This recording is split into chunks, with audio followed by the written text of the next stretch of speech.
Hi there, this is Richard Denning here, Director of UK Games Expo and also publisher with Medusa Games.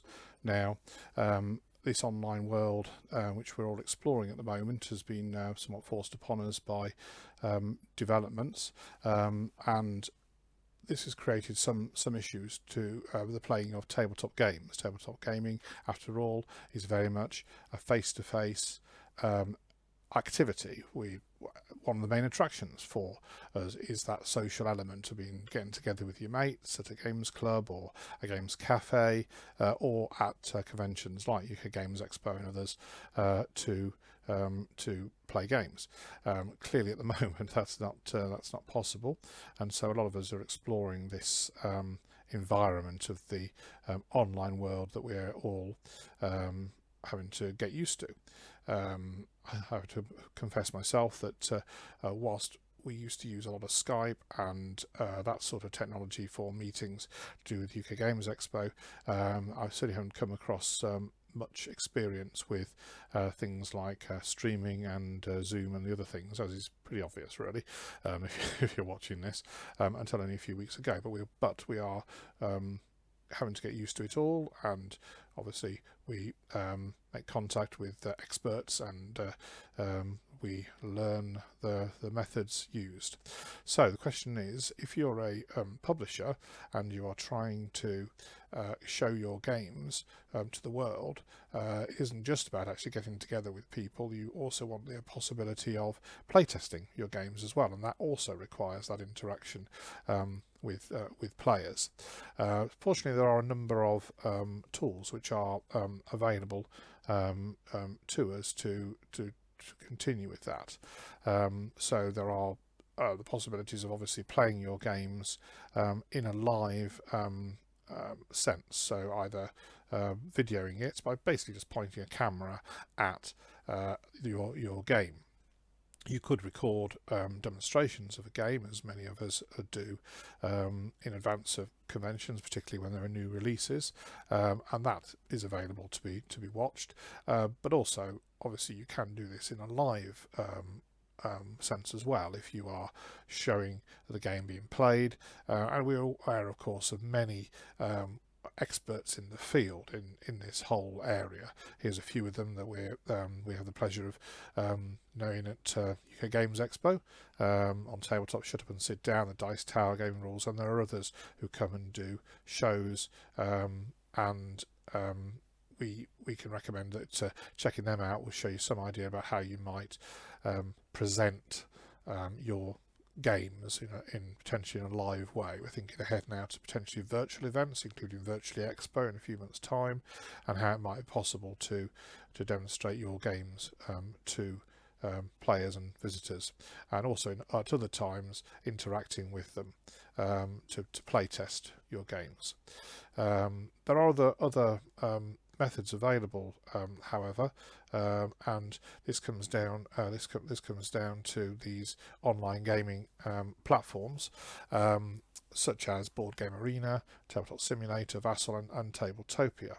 There are different versions of these sorts of platforms. So some of the platforms are about a digital conversion of a board game, where it becomes effectively a computer program, and you log on and you play the game, but effectively the game is being run by by the software, by the code, and you interact with it and you play the game. And there are many of those, of course, that have been done prior to the whole sort of lockdown period. Some very, very good conversions have been done. Now, if you're an indie publisher, it's possibly the case that your games haven't been converted. You've never got round to it. You've not submitted it. So that may require some effort to get those conversions done. But there are companies out there who will do that.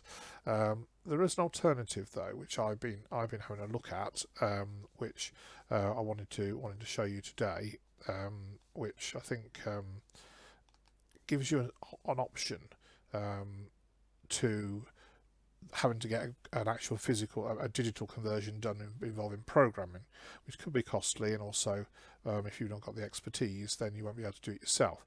This version of what's called a sandbox gameplay is something that you would be able to have a go at doing yourself.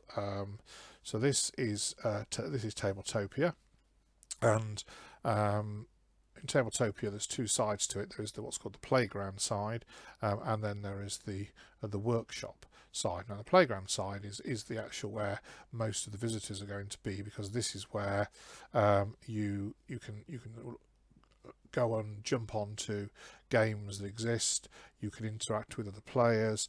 There's often people waiting to play a particular game, say Terra Mystica here, and you can jump into their games. You can invite your friends in and play the games. There's usually a couple of levels to the games. There is either sort of standard gameplay or some games which are on the premium side, which you do need an account, a paid for account to play. A lot of the others are free to play with the basic account. Sometimes it's only necessary for one player to have the premium account in order that other people who are only joining as guests can join in. But that's basically the purpose of Tabletopia. But Tabletopia also has this side, a sort of workshop side, and the workshop side allows publishers to do a conversion of their game. So I've been working on my game Great Fire of London, and as you can see, you can submit the game into here. You can bring in pieces of artwork, you can upload rules, you can connect the game to the Game or Board Game Geek, to your own websites. It even pulls in the rating from Board Game Geek. You can add your time limits and recommended ages and so on. And then this is still it's sort of like in setup mode here. You can make settings for varying numbers of players. And whilst you're at this sort of level, you can also create play zones, and play zones are basically environments where you can share the game with playtesters or with a wider audience. All it requires you to do is to share the link and they can get into the game. So once they get into the game, they will join the game, will go into the lobby of the game, and then they can go in to this game. So to launch this sort of play zone here, I would just have to share that link with people, or there's even a widget here which you can place a button on a website or some other place to share the link that brings them into the lobby. And then when you've got enough players, you can hit the start button and off you go. You can share the room link as well from the lobby here, even on Facebook and other means of sharing it, to get players into your game. So once you're actually in the game, this is the sort of thing you will see. So it is a three-dimensional representation of your game. I'm going to record another video where I will take you through some of the stages of how we got here, probably using one of my other games, which I'll be converting. But effectively, because of course I have access to all of the artwork, the print-ready files for Great Fire of London, then I am able to import them all at nice high resolution, which means you get very nice images and things, as we'll show you. Now, first things, let's have a look at the game environment. So when you create the game, you can decide if you're going to have a table, as I've got here, what the size of the table is, what colour it is. You can decide if you just want what's called a surface. So rather than a table which has physical limits, as you can see here, you could have an unlimited surface, which is obviously good for games with lots and lots of pieces. The only thing I felt is it felt a little bit like sitting on the floor to play it, whereas here it feels a little bit like you're at least around the edge of a table. You can also bring in kind of wallpaper, what is called a skybox, and if you look behind here, you can see I've actually brought in imagery from the Great Fire London box to make a bit of wallpaper behind the game. So, and that could be almost any wallpaper, anything you could make it. Literally the sky, it could be underwater, it could be in deep space. You've just got to create four square images, which are the floor, the roof, and the four sides of this room, and import it, and then you can you've got yourself a bit of wallpaper. Okay, so as you can see, players can interact with the game. So they can maneuver the game from their perspective. They can rotate the board round like that. They can move the game. They can move the game forwards and backwards, and left and right. They can zoom in to the game and zoom out of the game. And when I said earlier about the resolution, obviously the print ready files are 300 dpi, but I can go right in to, and it's a really glorious sort of beautiful resolutions that you can get of images. So that looks pretty good. So what you'll be doing is bringing in artwork for the boards and for the pieces, for the cards. So here's a card. When you interact with the game, you to some extent physically interact with the game. So I'm left clicking and moving this card around like that, and flipping it with the F key, and I can zoom in on that card as well.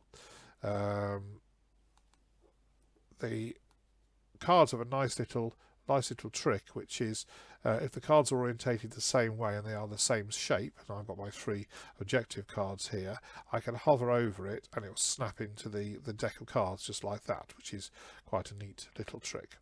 Now in the game, you're not going to want to show your cards to all the other players, so you're going to want to have these in your hand, as it were. Your hand is actually off the screen down here, but what comes into play once you get some things into it. So I'm going to right click on this deck of cards here, and I'm going to draw all 5 cards, and that'll bring all 5 down into my hand, just down here, you see. I'm doing the same thing with my objective cards. So at the start of the game, we get all the players to do that. So that then means that they've got their cards in front of them. You can also just drag a card down into your hand like that off the table, and likewise push it back onto the table like that. So now these cards are not visible to the other players, whereas a card like that would be, so other people could look across the table and see that. And obviously you wouldn't want to do that, so you want to have them hidden like these things are here. You can press H to hide your hand and pop it back up again. This is to hide it from you, just so it's not in the way and cluttering things up.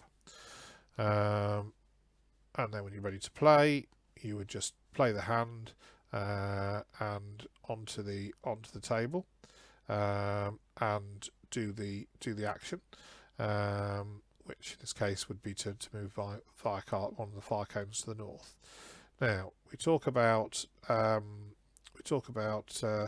the fire cones. Now in the physical game Great Fire London, the fire cones are that are currently represented by these red cylinders here are this sort of shape, these red cones, and these are the firefighters, the train band cones. Anyone that's played Great Fire will recognise this, and physically it looks really good on the game.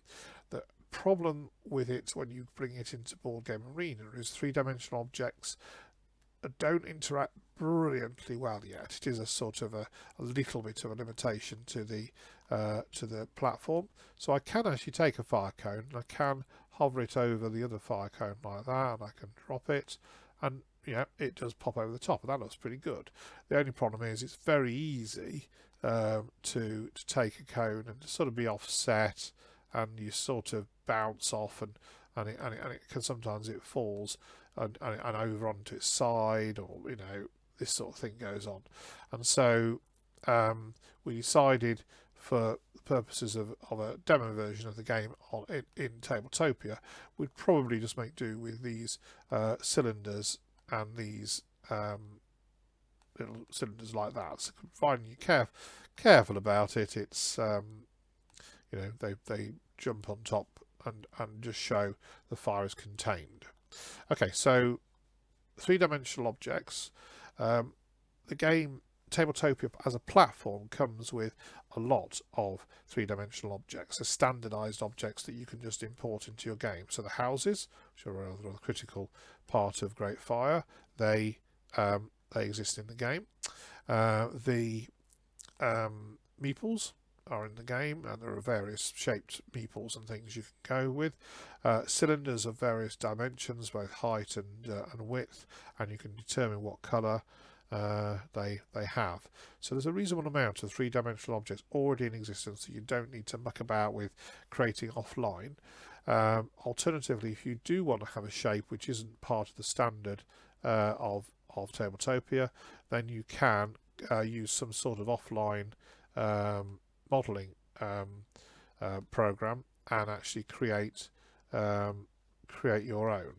One of the limitations with that is we discovered that XYZ coordinates in 3D software that you might use to create, say, a model of an orc that you're going to print on a 3D printer, use different YZ axes than a computer 3D program. They handle it differently, which meant I was forever importing a comb when I first started playing around with this, and it would be lying on its side like that. And I would think, why is it doing that? And it only took a while to eventually work out because Z and Y are flipped between the different sorts of software, and you need to just remember that when you're creating things. Okay, so another cool feature of Tabletopia is randomisation. So you see these houses, different colours. There are 5 of each colour of house within each of these 4 zones of the board. That's important in Great Fire. So someone's houses aren't all too close to the fire. The way I did that is that you create a random object that is a house, but it will take from a random collection of houses, and that quite nicely works, and I'll show that in a second, what it looks like in like the setup version of this. Okay, so I think that's the you can see how it works. So literally in Tabletopia, you would play the game. So somebody would run the game. When you're running the game, you can do it from make it free for all, which basically would just be I say, right, Fred, it's your turn, do your turn, and he does his turn, and then Frida, it's your turn, and I just run the game as if you would actually running a demo at a convention. Or you can make it a little bit more turn-based, and which is will actually call people's turns to their attention, and then they click end turn when it's the end of their turn. Because you've not programmed in a series of actions that are in a turn, because this is not a computer program in that sense. It's a digital conversion of a game, but the game itself is being run by you, a physical human being interacting with the board, not a computer program. Then the game doesn't know when someone's turn's ended, so you either have to say, that's your turn done, Fred, or they have to click end turn when they know it's the end of their turn. But if you think about it, when you're demonstrating a game in a real environment at a convention, that's what you're doing all the time anyway. Okay then, so let's leave it there and go and have a look at the sort of setup just that this looks like that makes this work.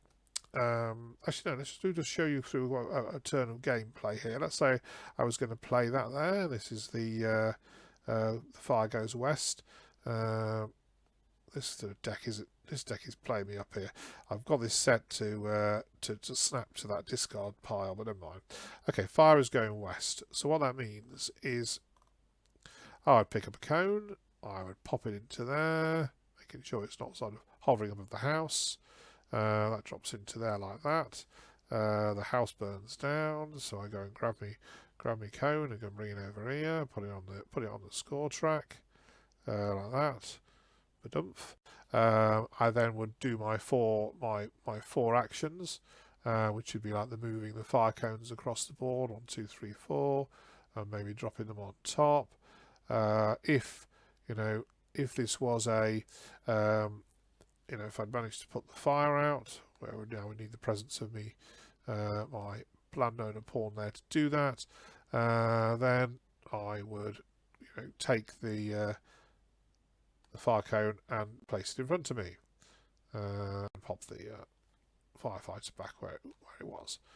and then I would be drawing a card down into my hand. If we go like that, and then it would be somebody else's turn. Okay. So very interactive, and although I've not got them turned on here, you get sound effects as well. You can define sound effects, and you can even have a background music track if you want, which you can have a playlist going on. So quite a fun little system. Okay, so what I'm going to do is I'm going to just go back into here, which is the this is my workshop where I'm working on the games, and I'm going to show you at a later stage how I would build a game. But just to give you an idea what that game looks like in like setup mode, I've already created offline various objects. 200 and something odd objects are used in order to create these this game, and they're all imported, and then when they're ready, once you've got your houses, once you've got your what do you call it, the cards, all the artwork, everything good to go, then you can essentially start to edit the setups. Now you may want to consider having setups for different groups of players. I've actually got setups from 2 to 6, which I'm working on, and actually even a solo version. There isn't an official solo version of the game, but the 2-player Great Fire expansion can be used to create a solo version of the game. So you know, I'm working on that as well, and that's what I was saying about the capacity here to use this to playtest, because you can then run that as a game with the elements in, and if you think you need additional elements, you need additional cards, you need additional pieces, then you can go and get them. You can create the artwork, and you can go and get the pieces. You can import them into your game, decide you need extra fire cones, decide you need more objectives, additional cards that don't exist in the existing game. Well, this allows you to do that, and that's quite a fun thing. And you can play around with the setups. You can go in and reload the setup a number of times, and you know, bring in extra pieces. There's lots of people out there fiddling around with the setup mode of this at the moment. It's been a bit slow to load up here. Oh, there we are. Right. So this is the setup sort of screen. So here at the bottom are all my objects. These are all the things that I imported, and I'll show you a bit more about that on a different video. Within them, I've grouped them together, and that works particularly well when it comes to decks of cards for and then things you want randomized elements. So you'll notice here that we've got these 3 cards here, which, if you recall, the in the play version of the game were three objective cards.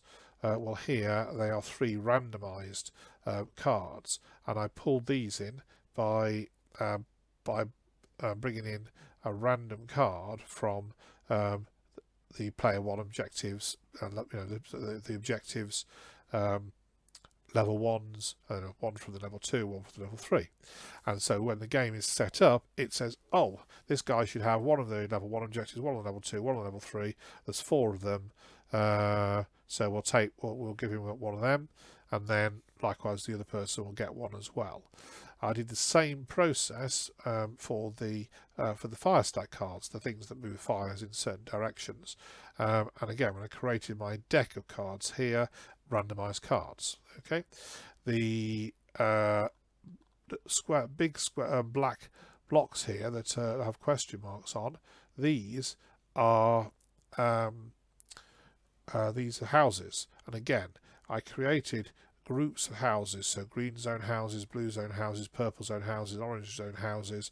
I made sure there were enough copies of each house in that group that match the number of houses in total that should be. And then I said, right, make it a randomised group. So then I just drag in randomised house from green zone and drop it there. And the system knows, as it pulls effectively boxes out of the houses out of the bag, that it takes it from that set, those green houses, and when it reaches the maximum number of a particular colour, it won't draw any more of that colour. It'll carry on with so it pulls it out, randomise, that's a green, this is yellow, this is a blue, maybe this is a purple, get another green, blah blah blah, maybe another green over here, blah blah, another green. Once it hits the 5th green, you're not going to get more greens in that area, but there should be the right number of houses in that bag, so it'll fill it out correctly, and that means you get a different randomised setup every time the game is started. So that's a nice little element. Anyway, I think I've shown you enough there to be going on with, and hopefully you get the feel that this is it's actually relatively easy to do the conversion. There's a lot of fiddliness getting the hang of it, the feel for the right sizes, the right resolutions, some things like that. But actually, you're not programming this. What you're doing is importing objects and then literally in pushing them on the board where you want it to be in the setup. And then when you play the game, you're just interacting, click and move and fold and flip over and bring into your hand and play from your hand and that sort of thing. And that, I think, makes this a possible tool for if you haven't got the capacity to program a digital conversion or can't afford to. Now there are different levels of subscription for this. So the basic level, the free one, will only allow you a certain number of setups, a certain number of uploads. I don't think you can have 3D pieces in that, right through to, in order to do this setup, because I wanted to convert several of my games into a 3D version, I've actually gone for the higher level one. But once the game's there and it's submitted, you can, I think there'd be a certain amount of flexibility as what level you decide to maintain that subscription at. Anyway, that was Tabletopia. Worth checking it out if you're looking to do conversions of your own games, and also demonstrate them in the virtual world that we're all interacting with, at least for the time being, until we can all get together again. I hope that was a useful introduction. What I will do is do another video at some point in a few days about how to do a conversion from the beginnings. I'll set a game up and we'll work our way through that. Okay, take care.